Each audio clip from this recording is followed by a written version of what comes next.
નમસ્કાર દર્શક મિત્રો, ફોકલ પોઈન્ટ બાય અજય ઉમટમાં આજે આપણે ચર્ચા કરીશું કે ઇટાલીના વડાપ્રધાન जॉर्जिया मेलोनी को डोनाल्ड ट्रंप पे गुस्सा क्यों आता है।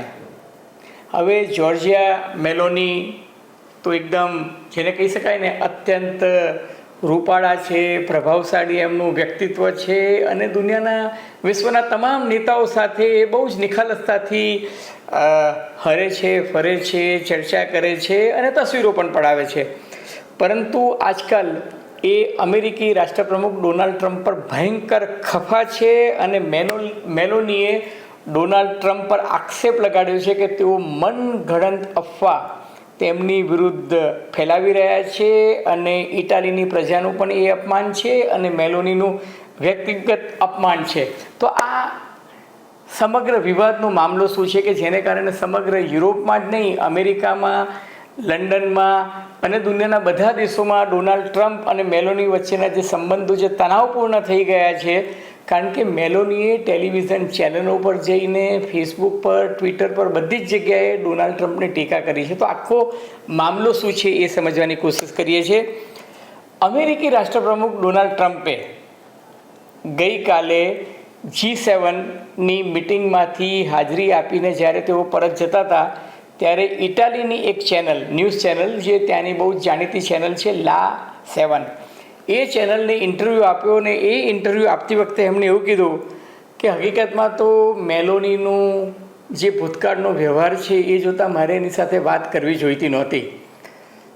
મને સમજ નથી પડતી કે મેં શા માટે વાત કરી, મારે મેલોની સાથે શા માટે વાત કરવી જોઈએ. પરંતુ મેં વાત કરી એટલે મેલોની બહુ રાજી થઈ ગઈ અને મેલોની એટલી બધી રાજી થઈ ગઈ કે મારી પાછળ પડી ગઈ અને મને ફોટો મારી સાથે પડાવો એવી જીદ કરતી હતી. ટૂંકમાં ડોનાલ્ડ ટ્રમ્પે એવું દર્શાવવાની કોશિશ કરી ચેનલને કે મેલોની એમની સાથે દુરાગ્રહ કરીને ફોટો પડાવવા ઈચ્છતી હતી. બલકે ડોનાલ્ડ ટ્રમ્પના શબ્દોમાં કહું તો સી વોઝ બેગિંગ, એટલે કે જાણે ભીખ માંગતી હોય તેમ ગરજ બતાવતી તેને કહેતી હતી કે પ્લીઝ મારી સાથે ફોટો પડાવો. એટલે કે મેલોનીએ બહુ દુરાગ્રહ કર્યો પણ મારે ફોટો નહોતો પડાવવો, પણ છેલ્લે મને દયા આવી ગઈ. હવે ડોનાલ્ડ ટ્રમ્પે આવી વાત કરી એટલે દેખીતી રીતે આ ઇટાલિયન ચેનલને આપેલું ઇન્ટરવ્યૂ હતો. ઇન્ટરવ્યૂ અંગ્રેજીમાં હતો, પરંતુ ઇટાલિયન ચેનલે ડોનાલ્ડ ટ્રમ્પનો ઓરિજિનલ અવાજ સંભળાવ્યો નથી, પરંતુ ડબિંગ કરેલી જે સ્ટાઇલ છે એમાં ડોનાલ્ડ ટ્રમ્પ આ મતલબનું નિવેદન આપવા માંગતા હતા એવું આ ચેનલે બતાવ્યું. અને પાછું ચેનલે એવું પણ કહ્યું કે અમારા પત્રકારે તો કોઈ સવાલ પૂછ્યો જ નહોતો મેલોની અંગે, પણ છતાંય ડોનાલ્ડ ટ્રમ્પે સ્વમુખે આપમેળે મેલોની અંગે ઉલ્લેખ કરીને કહ્યું કે મારે મેલોની જોડે ફોટો નહોતો પડાવવો, મારે તો એની સાથે વાતચીત નથી કરવી.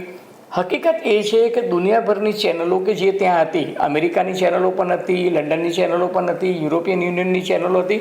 કારણ કે G7 જેવું વૈશ્વિક પરિષદ હોય અને જેમાં અમેરિકા ઉપરાંત લંડન હોય, ભારતના વડાપ્રધાન નરેન્દ્ર મોદી હોય, ફ્રાન્સ હોય, જર્મની હોય, ઇટાલી હોય, આ બધા દેશો હોય તો સ્વાભાવિક છે કે ત્યાં ચેનલોવાળા ઉપસ્થિત હોય.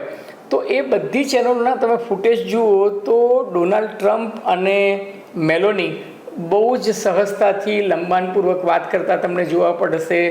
ફોટો પડાવતી વખતે પણ તમને જોવા મળશે. બંને સહજતાથી એકબીજા સાથે વાત કરતા હતા. બંનેની બોડી લેંગ્વેજ પણ બહુ જ સરળ અને સહજ દેખાતી હતી. અને એવું નહીં, બંને એકબીજા સાથે બહુ સારી રીતના વાતો કરી રહ્યા હતા. પરંતુ એકાએક ડોનાલ્ડ ટ્રમ્પે આવો ઇન્ટરવ્યૂ શા માટે આપ્યો એનાથી મેલોનીને આઘાત લાગ્યો છે. હવે તમને ઇતિહાસ કહું તો મેલોની જે છે એ જમનેરી એટલે કે રાઇટ વિંગ વિચારધારા ધરાવતી વ્યક્તિ છે, એટલે ધાર્મિક દ્રષ્ટિએ અત્યંત કટ્ટરવાદી પણ છે.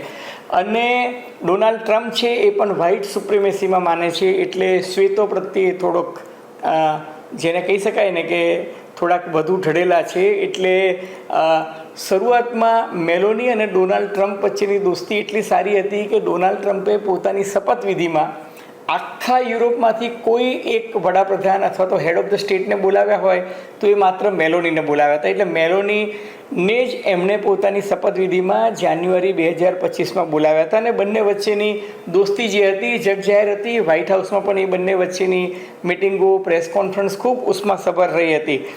પરંતુ ઈરાન પર જ્યારે અમેરિકાએ હુમલો કર્યો અને ઇઝરાયલ અને અમેરિકાએ સંયુક્ત રીતે જે રીતના હુમલા કર્યા અને હુમલા કર્યા બાદ ઈરાનમાં ખાસ્સા લોકો મૃત્યુ પામ્યા, ત્યારે ઇટાલીના પોપ તો આખી દુનિયાના છે, પરંતુ ઇટાલીના રોમમાં જે પોપ લિયો રહે છે એમને ત્યાંથી શાંતિની અપીલ બહાર પાડી, અને શાંતિની અપીલ બહાર પાડતા તેમણે ડોનાલ્ડ ટ્રમ્પને વિનંતી કરી અને થોડોક આક્રોશ પણ વ્યક્ત કર્યો કે આ રીતે કોઈ દેશ પર હુમલો ના કરવો જોઈએ.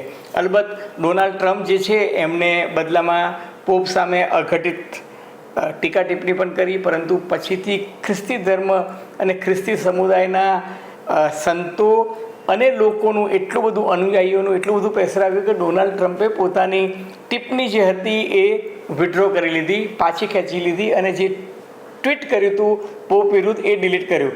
પરંતુ મેલોની જે છે એ પોપની પડખે રહી, અને મેલોનીએ ડોનાલ્ડ ટ્રમ્પને સલાહ આપી કે તમે જે યુદ્ધ કરી રહ્યા છો એ ખોટું છે, અને ઇટાલી તમને આ યુદ્ધમાં સમર્થન નથી આપતું.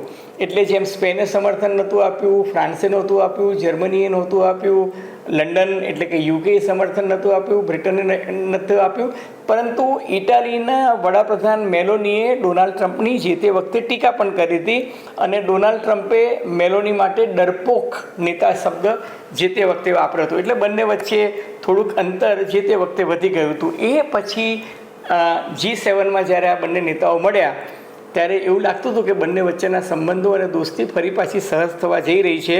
પરંતુ જતાં જતાં ડોનાલ્ડ ટ્રમ્પે ઇટાલીમાં રહીને ઇટાલીની એક ન્યૂઝ ચેનલને જે ઇન્ટરવ્યૂ આપ્યો એનાથી આખો વિવાદ થયો, અને એને કારણે મેલોનીએ આજે ફેસબુક, સોશિયલ મીડિયામાં, ચેનલો પર પોતાની પ્રતિક્રિયા આપતા કહ્યું કે અમુક ઘટના એવી બને કે જ્યારે તમને મૌન રહેવું મુનાસિબ ન લાગે, એટલે હું શ્રીમાન ડોનાલ્ડ ટ્રમ્પે જે કંઈ અફવાઓના ગપગોળા ચલાવ્યા છે કે મનગઢંત વાતો મારા વિશે કરી છે એના વિશે સ્પષ્ટતા કરતાં કહું છું કે અમેરિકી રાષ્ટ્રપ્રમુખ ડોનાલ્ડ ટ્રમ્પ શા માટે આવી અફવાઓ કે વાર્તાઓ ફેલાવી રહ્યા છે એનાથી મને અત્યંત આઘાત લાગ્યો છે. અને એટલું જ નહીં, ડોનાલ્ડ ટ્રમ્પ જે છે યુરોપિયન યુનિયનમાં પણ પોતાના મિત્રો ઝડપથી ગુમાવી રહ્યા છે. પોતાના સાથીઓ સાથે તેમનો વ્યવહાર હંમેશા હિણપત ભર્યો રહ્યો છે. એમને તુમાખી બતાવે છે, એમને ઉતારી પાડવાની કોશિશ કરે છે. અને તમે જો જોયું હોય તો G7માં એન્ટર થતાં ડોનાલ્ડ ટ્રમ્પ મોડા આવ્યા અને પછી એમને કહ્યું કે આઈ એમ ધ બોસ.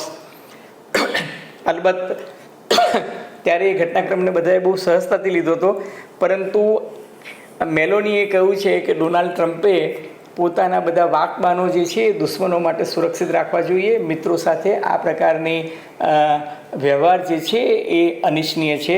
સાથોસાથ આની બીજી ઘટનાક્રમનું જે ડેવલપમેન્ટ થયું છે કે ઈરાનના વિદેશ મંત્રી અમેરિકાની મુલાકાતે વોશિંગ્ટનમાં જવાના હતા. 21મી અને 22મી જૂને એમને પોતાની મુલાકાત જે છે એ રદ કરી છે, અને એમને કહ્યું છે કે અમારા વડાપ્રધાન મેલોની અને ઈરાનનું જે રીતે ડોનાલ્ડ ટ્રમ્પે અપમાન કર્યું છે એ જોતાં મને અમેરિકા જવું ઉચિત લાગતું નથી. અને મેલોનીએ તો છેક છેલ્લે કહ્યું છે કે ભાઈ હું કે મારી પ્રજા અથવા તો ઇટાલી કદી કોઈની ભીખ માંગતા નથી. ટૂંકમાં મેલોનીએ ડોનાલ્ડ ટ્રમ્પનો ઉઘડો લેવામાં કાંઈ બાકી તો નથી રાખ્યું, પરંતુ યુરોપના દેશોમાં પણ ડોનાલ્ડ ટ્રમ્પની જે આ ટિપ્પણી છે એનાથી ખાસી નારાજગી વર્તાય છે. અલબત્ત ડોનાલ્ડ ટ્રમ્પ આ આખી વાતને વાળી લેશે કે શું કરશે એ સમજાતું નથી, પરંતુ અત્યારે તો સોશિયલ મીડિયામાં આ વિવાદ જે છે એને જબરજસ્ત ચર્ચામાં એટલા માટે છે કારણ કે એક તરફ ડોનાલ્ડ ટ્રમ્પ છે અને બીજી બાજુ મેલોની છે કે જે ખૂબ જ ગ્લેમરસ પ્રાઇમ મિનિસ્ટર ગણાય છે. છતાં જોઈએ આગે આગે દેખો હોતા હૈ કે